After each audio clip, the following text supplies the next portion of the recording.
오늘 어버이 주일 맞이해서 제가 여러분들이 가장 기뻐하고 가장 좋아하는 그런 말이 무엇일까라고 생각을 했는데, 오늘 제가 설교 빨리 끝내주겠습니다.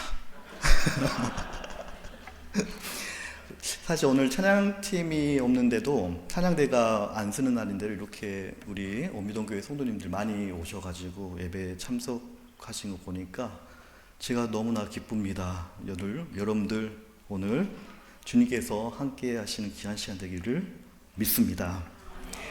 오늘 창세기 말씀인데요, 여러분들 4대 문명하면 어디인지 아세요? 4대 문명, 역사 좋아하신 분들, 황하, 인더스, 메소포타미아, 이집트 문명 이렇게 이야기를 하고 있어요. 우리 성경에 보면 특히 구약 성경의 배경이 어디냐면 메소포타미아, 지금으로 말하면 이라크, 이란 지역이에요. 성경 창세기에 등장하는 티그리스 유브라테스 강이 바로 이라크하고 이란 지역 흐르는 강이거든요. 그쪽하고 그리고 이집트, 그리고 이라크하고 이집트하고 사이, 아마 비옥한 초생딸 지역이라고 하는데 바로 그 사이에 위치한 지역이 성경의 배경이 되는 그런 지역이라고 할 수가 있어요. 그렇기 때문에 이스라엘 나라가 사실 위치적으로 다윗 때처럼 강한 세력을 가지고 있다고 하면 주변 나라로 이렇게 영토 확장하기가 쉬워요. 반대로 이스라엘 자체가 약하면 주변 국가로부터 항상 공격받을 수밖에 없는 그러한 딱 중간에 껴있는 그런 형태의 지역이 바로 성경의 배경이 등장하는 지역이라고 할 수가 있습니다. 오늘 성경 말씀은 성경에서 최초의 전쟁 이야기가 등장을 하고 있는데요, 여기서 에람 왕 그돌 라오멜 이런 사람의 이름이 나오는데, 그때 당시 아브라함이 살았던 그 시대 때 가장 큰 힘을 가지고 있었던 왕이 그돌 라오멜이라는 왕이에요. 이 왕은 메소포타미아 지역, 아마 지금으로 말하면 이라크 지역 근처에서 세력을 가지고 있었던 가장 그때 힘이 셌던 왕이라고 할 수가 있어요. 고대 시대이기 때문에 힘이 세면 약한 나라는 어떻게 하죠? 조공을 바치게 된단 말이에요. 그때도 마찬가지로 힘이 약한 나라였던 가나안 지역의 작은 왕들은 그돌 라오멜에게 조공을 바쳤어요. 오늘 성경에 등장하고 있는 소돔 왕이랑 소돔 지역도 등장하는데, 소돔 왕도 그돌 라오멜이라는 왕한테 12년 동안 조공을 바쳤는데요, 12년 지난 후에 조공을 안 바쳤어요. 그리고 소돔 왕이 조공을 바치지 않으니까 주변에 있었던 그돌 라오멜 왕의 조공을 냈던 그 왕들도 조공을 안 바치기 시작하는 거예요. 그러면 조공을 받았던 그돌 라오멜 왕은 기분이 좋아요, 나빠요? 나빠죠. 기분 나쁘죠. 저것들이 나를 우습게 생각하느냐? 그러면 어떻게 하죠? 쟤네를 혼내주겠다라고 생각을 할 수밖에 없죠. 말 그대로 그돌 라오멜은 그 주변에 있는 자기하고 친했던 그런 부족들 군대와 연합해가지고 조공을 안 바친 이 소돔과 5 왕국에 대해서 정쟁을 선포하고 쳐들어오기 시작하는 거예요. 먼저 모압과 암몬 지역부터 차근차근 이렇게 세력을 이렇게 제거한 다음에 이제 성경에서 최초로 등장하고 있는 이 소돔 지역의 5 연합군과 그돌 라오멜 왕과 전쟁이 시작됐어요. 전쟁 결과 어떻게 됩니까? 힘이 센 그돌 라오멜 왕이 승리를 하게 되고, 그 소돔과 연합했던 5 왕국의 왕들은 도망치기 시작해요. 십딘 골짜기라는 곳에 도착하게 되는데, 거기에 십딘 골짜기에는 역청 구덩이가 많았다 성경 기록에 있는데, 역청이 뭐냐면 지금으로 말하면 아스파트 그 깔기 전에 그 찐득찐득한 그 물질 같은 것들이 많은 것 같아요. 이 사람들이 그돌 라오멜에게 이렇게 공격을 받자 이제 지게 되니까 도망치다가 이 찐적찐적한 데로 도망가니까 어떻게 됩니까?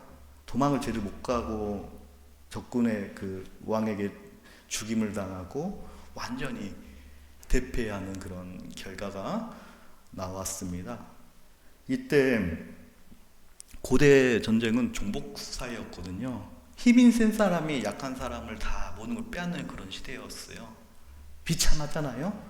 남자들은 죽임을 당하고 여자와 어린아이들은 노예가 되고, 그리고 그때 삶에 터전있던 재물 같은 거 다 약탈당하고, 굉장히 그런 무시맞지 않은 그런 사회가 봐도 고대 사회의 그런 형상이었는데, 이때 중요한 게 뭐냐면, 여러분 그 아브람의 조카 누굽니까? 롯이 바로 앞장에 보면 아브람하고 제사 문제 때문에 헤어지게 되는 거죠. 아브람이 롯에게 너는 어느 지역을 갈래 했더니 소돔과 고모라 지역을 선택해서 롯이 나가게 됐는데, 롯이 이 전쟁으로 말미암아 재산도 다 뺏기고 포로가 되고 그런 비참한 상황에 놓이게 돼요. 이때 그 소식을 들었던 아브람은 어떻게 합니까? 아브람은 롯을 구하기 위해서 노력하는 모습이 오늘 성경에 등장하고 있어요. 아브람 하면 초반에 보면 자신의 아내를 누이라고 속였던 비겁한 사람이었는데, 오늘 본문 말씀은 위험에 빠진 롯을 구하겠다라고 그러한 믿음 있는 모습, 책임감 있는 모습을 변했다는 걸 볼 수가 있어요. 바로 사람은 처음에는 연약할 수가 있어요. 하지만 시간이 지남으로써 하나님과 관계를 통해서 점차 성숙해 갈 수가 있습니다. 그렇기 때문에 여러분 젊은 사람들 아직 신앙이 없다라고 생각하고 무시하지 마세요. 그들도 언젠가는 하나님 때 여러분들의 기도가 있기 때문에 그들도 하나님의 일꾼이 될 수가 있습니다.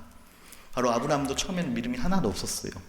하지만 하나님 만나고 하나님을 통해서 담대해지고 이제는 자신의 조카가 위험에 빠지게 되니까 본인이 도우겠다라고 결정을 하는 것을 볼 수가 있어요. 여기서 한번 롯에 대해서 한번 이야기를 해볼 거예요. 왜 롯은 저기 고모라 소돔 땅으로 갔을까요? 사실 저는 이 것을 통해서 느낄 수 있는 것은, 롯은 바로 직전에 애굽이란 땅에 아브람과 갔지 않았습니까? 그때 당시 제가 아까 말씀드린 대로 애굽이란 것은 그때 당시 최고로 문명이 발달했던 도시가 바로 애굽이었어요.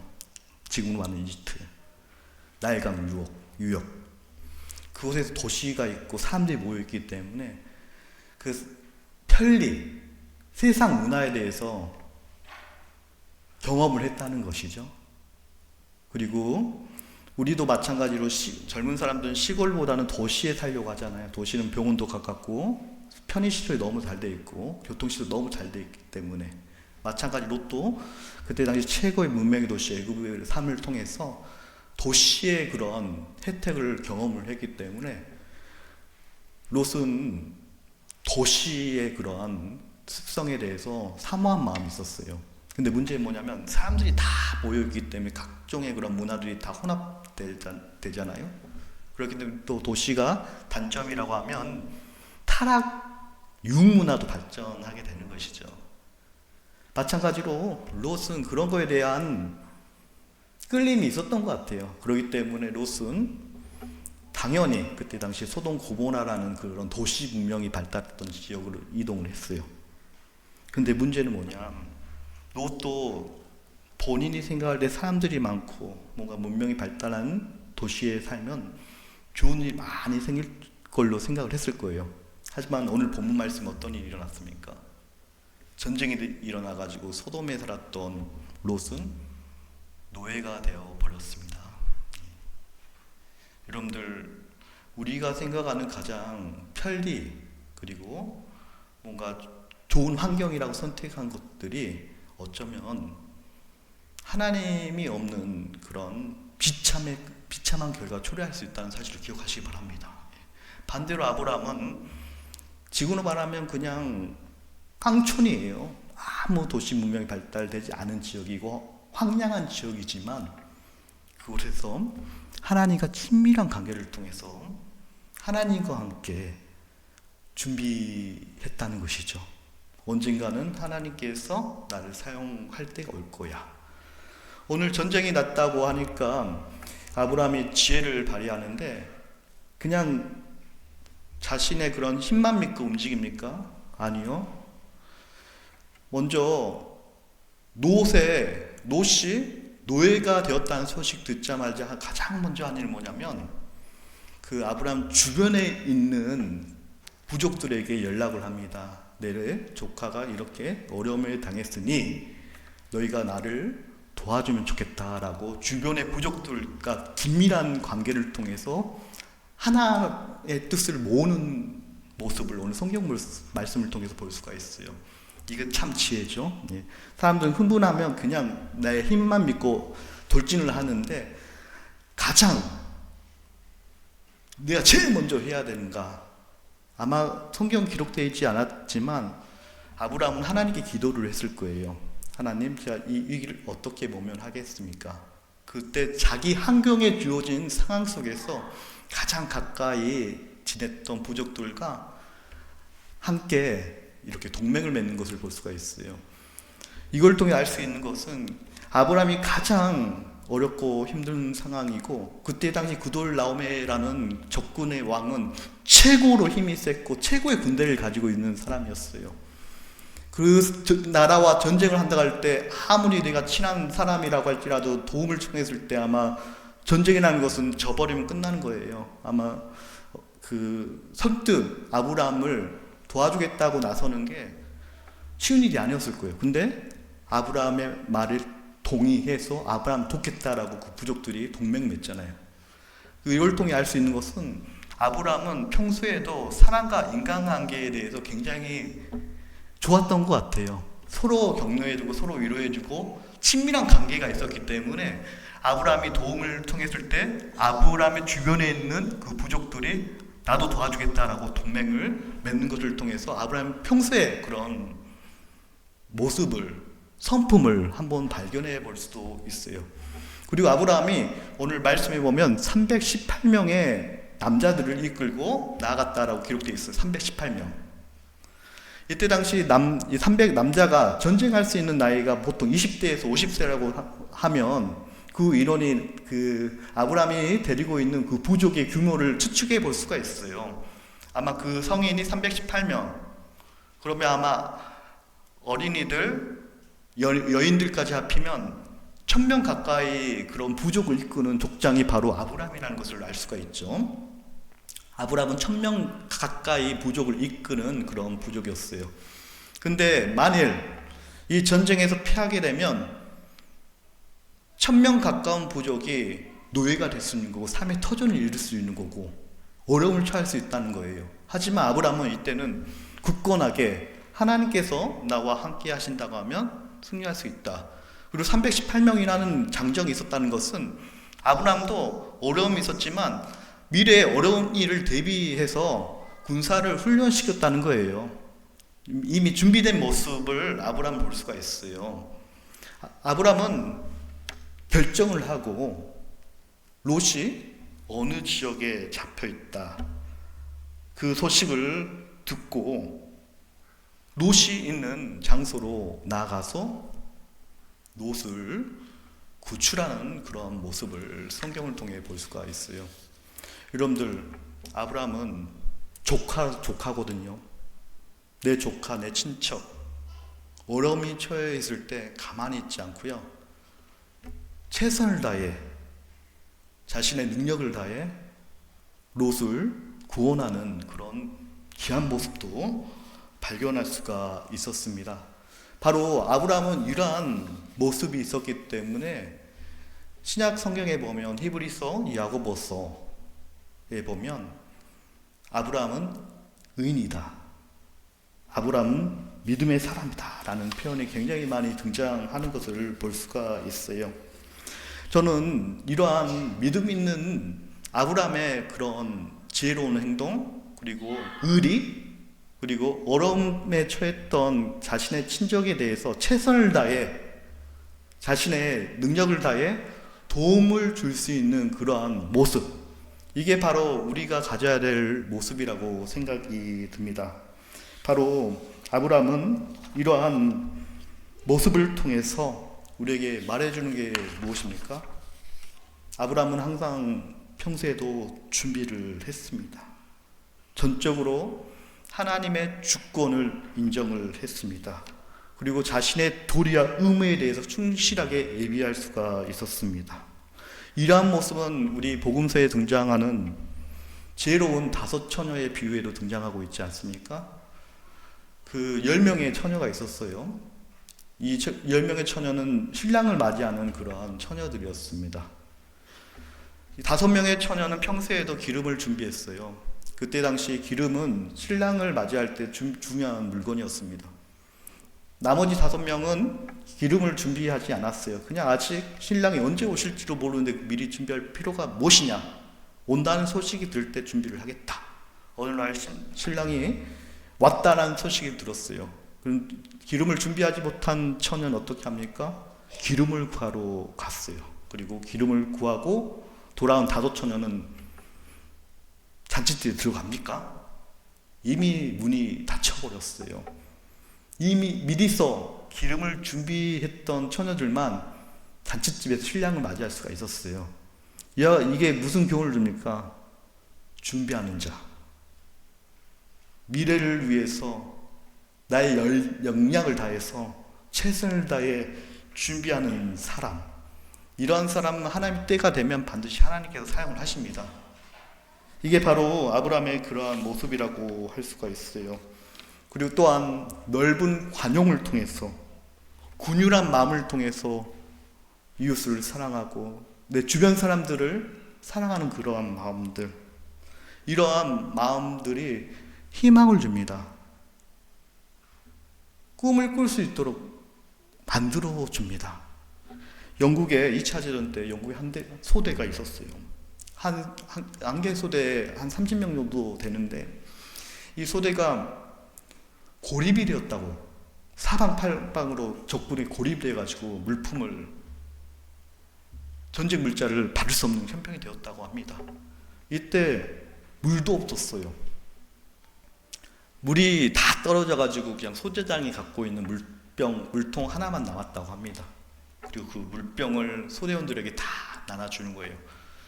이 물병 하나 가지고 30명의 사람들이 다 나눠 마시는 거예요. 그리고 다 나눠 마시고 소대장 손에 물병이 돌아왔습니다. 근데 놀라운 일이 생겼어요. 물병을 보니까 절반 이상이 물이 남아있는 거였어요. 이 소대원들이 자신도 목이 말라서 목을 먹을 수 있겠지만 물을 벌컥벌컥 마시는 것이 아니라 정말로 목만 축있을 정도로 물을 마신 거예요. 그리고 이 물통 속에서 물이 찰랑찰랑하는 그 소리를 듣고 소대원들은 희망을 가졌어요. 꿈이 생겨났어요. 이렇게 남을 배려하고 남을 사랑할 수 있는 사람들이 모인다고 하면 우리는 살아날 수가 있을 거야 라는 그런 생각이 들었다고 합니다. 그런 희망이 있었기 때문에 결국 그들이 포위에서 벗어나서 살 수 있었다는 소리를 들은 적이 있습니다. 여러분들, 함께하는 거, 남을 배려하는 것은 희망입니다. 이 희망이 있을 때 우리는 살아갈 수가 있습니다. 세상을 보면 그 희망의 소리가 안 들립니다. 어떻게 해서라도 나의 이익을 위해서, 나의 목적을 위해서 남을 죽이려고 합니다. 말로 해결이 안 되면 재판을 합니다. 재판을 해서라도 어떻게 나의 이익된 방법으로 이끌려고 하는 그런 모습들, 그 세상 속에는 배려가 없습니다. 궁휼한 마음이 없습니다. 나 혼자만 잘 되면 다 된다는 그런 생각을 합니다. 하지만 오늘 성경 말씀에 등장하고 있는 아브라함은 그렇지 않았습니다. 남을 먼저 생각을 했습니다. 나는 약하지만 하나님께서 나와 함께 하실 것이고 하나님의 뜻이 모인 사람이 함께 한다고 하면 반드시 승리할 수가 있어 라는 생각이 가졌습니다. 이러한 생각을 가질 때 우리는 승리할 수가 있습니다. 그러한 역할을 감당해야 되는 게 우리 기독교인입니다. 그 모습을 직접 보여주신 분이 있는데 그분이 누군지 아십니까? 우리 예수님이십니다. 예수님께서는 여러분들 복음서에 보시다시피 가장 세상에서 약하고 힘이 없고 소외당하고 병들었고 남들 쳐다보도 않는 이방인들, 그를 직접 찾아가지고 그들에게 사랑을 표현하셨습니다. 그 표현한 사랑, 그 사랑이 있기에 예수님께서는 진리란 무엇인가에 대해서 분명하게 말씀해 주셨고 본인 십자가에 달려 죽기까지 죄로부터 헤어날 수 없는 우리 자신을 위해서 예수님께서는 대신 희생을 하셨습니다. 바로 예수님은 완전한 사랑을 보여주셨습니다. 여기에 물이 있습니다. 시원합니다. 이 물이 있는데 제가 손을 물속에 놓겠습니다. 여러분들 마시겠습니까? 안 마실 거예요. 왜요? 이 물은 이미 오염됐습니다. 더러운 것에 의해 오염이 됐어요. 하지만요, 우리 예수님께서는 이 죄로부터 오염된 이 더러운 우리 자신을 직접 마셨습니다. 우리 예수님께서는 마신 것뿐만 아니라 자신의 피 흘림을 통해서 우리를 용서해 주시고 대신 희생하셨습니다. 이게 바로 예수님의 사랑입니다. 바로 이러한 사랑이 살아날 때 우리 교회는 살아날 수가 있습니다. 여러분들 예수님을 기억하십시오.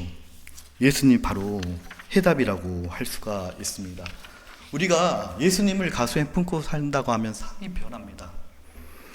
담임 목사님께서 제가 좋아하는 그런 작가가 있는데 누구냐면